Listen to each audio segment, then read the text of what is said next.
Olá pessoal, tudo bem com vocês? Na aula de hoje a gente vai fazer um mapa mental sobre o tecido nervoso. Eu sou a professora Natália Reineck, muito prazer, seja bem-vindo a mais uma aula do meu canal Anatomia Etc. Aqui a gente fala de anatomia, fisiologia, histologia e vários outros assuntos relacionados ao corpo humano. Se você gostar das aulas, se inscreve no canal e ativa o sininho de notificação para você ser notificado todas as vezes que eu postar um conteúdo novo, tá bom? Na aula de hoje, o que a gente vai fazer então? A ideia é vocês pegarem papel, caneta, computador, o tablet de vocês e construírem esse mapa mental junto comigo. Por quê? Já tivemos uma aula aqui no canal falando sobre o tecido nervoso e essa aula aqui é uma aula de fixação do conteúdo. Quando a gente faz uma repetição ativa de um conteúdo que a gente já viu, mas passivamente numa outra aula, isso ajuda muito o nosso sistema nervoso, o nosso cérebro, entender que aquele conteúdo é relevante e ajuda muito a gente a fixar os conceitos trazidos na aula. Então, se você tem dificuldade de memorizar aí os assuntos relacionados à anatomia, histologia, fisiologia, sempre faça uma atividade de repetição, né, de relembrar, né, de repetir aquele conteúdo que você assistiu na aula, passivão lá, ficou só ouvindo, só assistindo. Arrume uma maneira de repetir aquele conteúdo, de estudar aquele conteúdo de forma ativa. Isso ajuda muito, mas muito na memorização. Um dos recursos que a gente pode usar é colocando a mão na massa e construindo um mapa mental, colocando ali de forma um pouco mais visual as informações mais importantes trazidas na aula teórica, ok? Então é importante que nessa aula aqui você não apenas escute, é importante que você faça junto comigo. Então vai lá, eu espero você. Pega papel, caneta, lápis de cor, o seu computador, o seu tablet e volta aqui para construir esse mapa mental junto comigo. Então bora lá, vai lá que eu tô esperando. Vamos lá. E aí? Pegou? Pronto para começar? Vamos começar então colocando o tema da nossa aula no centro aqui da folha, né? Nossa aula é sobre tecido nervoso. Então vamos escrever aqui, ó, tecido nervoso. Eu acho que essa aqui é a última aula de histologia, porque eu já completei, eu tava regravando as aulas de histologia, né? Já completei todas as aulas. Faltou um O ali. Calma aí. Pronto. Tá ok. Então vamos falar um pouquinho sobre o tecido nervoso e puxar aqui as principais informações que a gente falou na última aula sobre esse tecido. Eu falei o seguinte, eu falei que o tecido nervoso ele era formado por apenas dois tipos de células, né? A gente tem os neurônios e temos as células da glia. E a gente vai começar colocando isso aqui. Eu acho que eu vou fazer esse mapa mental assim de cima para baixo, ao invés de do título no centro, porque eu acho que para esse tema aqui vai ficar um pouquinho melhor. Vou puxar então duas setinhas, fazer duas bolinhas como eu costumo fazer, mas eu vou colocar só os títulos aqui. Um risquinho para cá, um risquinho para cá. Vamos escrever aqui, ó, neurônios. E aqui do outro lado, células da glia. E aí a gente vai destrinchar cada um deles. Vou colocar isso aqui dentro de um círculo. E vamos começar falando então dos neurônios. Os neurônios, gente, são as células responsáveis pela condução dos impulsos nervosos. E eu vou puxar aqui desse círculo as suas funções, tá bom? Então vou puxar uma setinha aqui, ó, e vamos escrever condução dos impulsos nervosos. Com a condução dos impulsos nervosos, eles realizam várias funções, né? Dentre essas funções, a gente tem o controle da atividade muscular, vamos escrever. O controle também da secreção de glândulas, tanto endócrinas quanto exócrinas, e também a realização de atividades mais complexas, como, por exemplo, o pensamento e a memória. Ainda sobre os neurônios, eu comentei com vocês que a gente tem vários tipos de neurônios e eles podem mudar tanto em tamanho quanto em formato. Mas de forma geral, a maior parte dos neurônios vai ter partes, uma anatomia semelhante, ok? Então a gente vai conhecer essa anatomia dos neurônios agora. Vou colocar um preto agora, porque a gente vai desenhar um neurônio que é muito semelhante a um neurônio motor. A gente tem aqui um núcleo, nós temos uma parte aqui mais alargada desse neurônio, temos uma parte fininha e mais comprida, e lá no finalzinho temos algumas ramificações aqui. Já vamos conhecer o nome de cada uma dessas estruturas. Ah, importante, aqui a gente também tem algumas ramificações. Vamos começar por essas pequenas ramificações aqui, que são chamadas de dendritos. A função dos dendritos é captar os impulsos nervosos que estão vindo aí de outros neurônios, geralmente, e transmitir em direção ao corpo celular. Isso aqui, ó, tudo isso aqui, essa parte mais alargada do neurônio é chamada de corpo celular. O corpo celular é onde a gente tem o núcleo, que é essa parte do meio aqui, vou pintar aqui o núcleo para vocês. O núcleo da célula e a maior parte das outras organelas celulares também. Espera aí que eu esqueci de desenhar uma parte importante dos neurônios, que é um revestimento que a gente tem aqui, ó, nessa parte mais alongada dos neurônios, e calma aí que eu já vou explicar. Então vamos lá, voltando pro rosinha aqui, essa parte alongada do neurônio é chamada axônio. E a função do axônio é pegar o impulso nervoso que está vindo do corpo celular e levar lá para a pontinha do neurônio, tá bom? Para longe do corpo celular. E esse roxinho que eu acabei de desenhar é chamado bainha de mielina. A bainha de mielina é um revestimento que a gente tem no axônio da maior parte dos neurônios e ela é importante para aumentar a velocidade de condução do impulso nervoso. Quando o impulso nervoso ele passa pelo axônio, ele vai passar só ali nessas regiões que não tem bainha de mielina. Ele vai saltando, ele vai pulando a bainha de mielina e vai acontecendo, ele vai passando só pelas partes do axônio que não tem esse revestimento.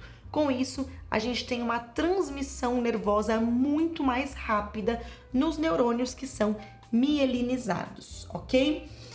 Essas regiões que não são recobertas pela bainha de mielina e no axônio são chamadas de nodos ou nós de Ranvier. Provavelmente é o nome do cara que descobriu isso aqui, tá? Lá no finalzinho do axônio, a gente tem os terminais axônicos ou terminais axonais. E esses terminais axônios, eles terminam numa estrutura mais dilatada chamada botão terminal, que é a região que vai fazer contato com outro neurônio ou então com um órgão efetor, um músculo ou então uma glândula, ok? Então essa aqui é a estrutura básica de um neurônio, com as informações aí mais importantes que a gente precisa relembrar sobre essa célula que faz parte do nosso tecido nervoso. Vamos falar das células da glia agora? Eu vou fazer um pontilhado aqui para separar as informações aqui. Quais são as funções das células da glia, então? A gente puxou ali as funções dos neurônios. Vamos falar agora sobre as funções das células da glia. As células da glia, elas vão proteger, sustentar e nutrir os neurônios e com isso elas auxiliam a função dos neurônios. Elas garantem que os neurônios consigam realizar as suas funções de maneira adequada. Então, a gente vai escrever exatamente isso. Proteger os neurônios, sustentação e nutrição dos neurônios. E com tudo isso, eles acabam auxiliando, né? Auxílio na função neuronal. Então, as células da glia são super importantes e sem elas, os neurônios não funcionam de maneira adequada. Vamos conhecer quais são os tipos de células da glia, que vocês já vão entender essa importância aqui. Vamos relembrar, né? Porque eu acho que você já assistiu a aula teórica antes de vir para essa daqui, ok? Então, a gente tem 6 tipos de células da glia. A gente vai começar falando das células de Schwann ou Schwann. Vamos escrever aqui. Essa parte vai ficar um pouco mais escrita do que desenhada, mas são informações importantes da gente relembrar, da gente trazer aqui nesse mapinha. Então, vamos colocar aqui, ó, células de Schwann. As células de Schwann, aliás, eu já vou colocar os oligodendrócitos aqui também, porque eles têm funções semelhantes. As células de Schwann são células que vão formar a bainha de mielina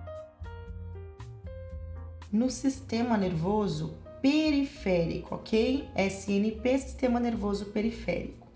Enquanto os oligodendrócitos vão ter a mesma função, são eles que formam a bainha de mielina, porém no sistema nervoso central. Eu vou grifar para não deixar dúvida aqui, ok?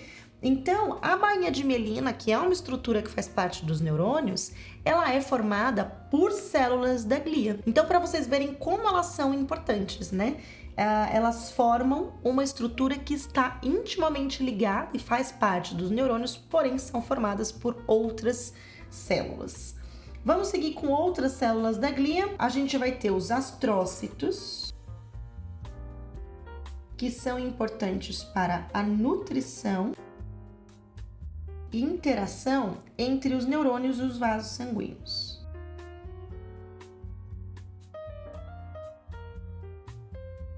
Vamos ter as células ependimárias,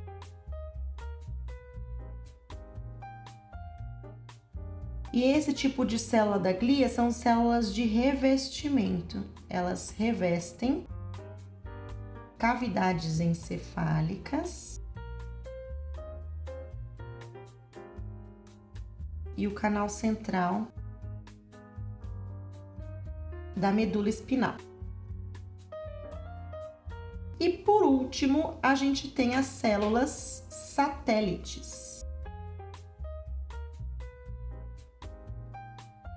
que têm a função de sustentar os corpos de neurônios nos gânglios do sistema nervoso periférico.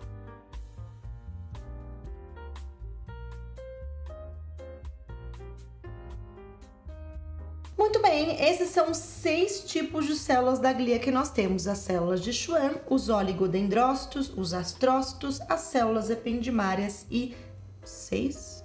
Opa, faltou um. Peraí, 1, 2, 3, 4, 5, faltou a micróglia, gente. A pessoa tá doida. Micróglia, vamos lá. As micróglias são células que realizam fagocitose, tá bom? Então vamos colocar aqui, ó.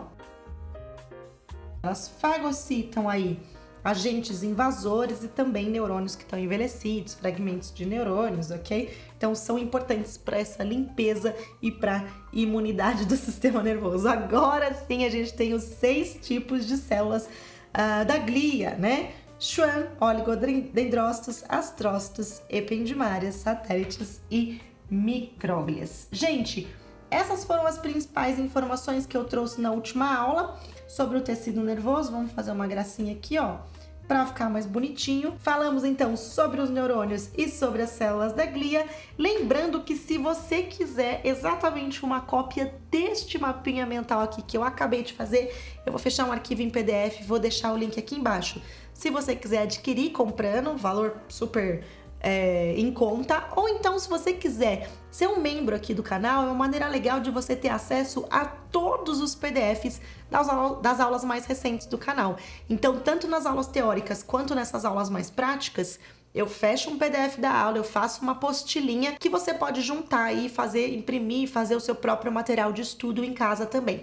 Então, se você for um membro do canal na categoria Anatomista Entusiasta, você tem direito a receber todo esse material aqui de forma gratuita. Basta clicar aqui em Seja Membro, o valor é irrisório também e você tem outras vantagens. Você vai ter prioridade de acesso nos comentários, você vai ter emojis especiais que só os membros do canal têm e podem usar aqui nos comentários, e você também vai ter acesso antecipado às aulas do canal. Então eu sempre solto aí alguns dias ou algumas horas antes a aula para os membros primeiro e depois a aula vai para o ar para todo mundo, ok? Então você vai ter várias prioridades, várias vantagens. Se você quiser se tornar um membro do canal, clica aqui em Seja Membro e conheça todas as vantagens, tá bom? Gente, a ideia era você fazer um mapa mental junto comigo, ok? Então eu quero ver como ficou o seu mapa mental. Tira uma foto dele lá e coloca no story do Instagram, marcando anatomia, etc. @anatomia_etc, tá bom? Me marca lá no Instagram, porque eu quero ver como ficou o seu mapa mental e eu reposto ele nos stories do Anatomia também, ok? Eu vou ficando por aqui, bons estudos pra vocês e até a próxima aula.